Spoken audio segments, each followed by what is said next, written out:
ូនឈឹងពេលស្មើនឹងតើទៅប្រលឹងទៅណានឹងខោឲ្យបងចាំខចំណាំដែលធ្លាប់ជួបគ្នាបងអង្គុយចាំតែស្រី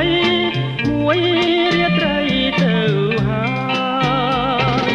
ឃើញគេគៀកកាយសងសាស្មានថាអូនបណ្ដាគេមិនមែនទេច្រឡំទេស្មានតែរូបស្រីហមញ៉ាំបារីបំភ្លេងតែបំភ្លេងមិនបានចាំមួយយប់ទៅហើយអូនណាយបងចាំយូរទៅនៅតែមិនឃើញស្នេហ៍ញ៉ាំកាហ្វេ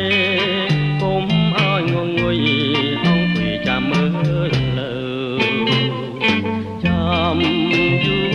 រទៅលឺមាត់ហៅស្មានតែអូនហៅមិនមែ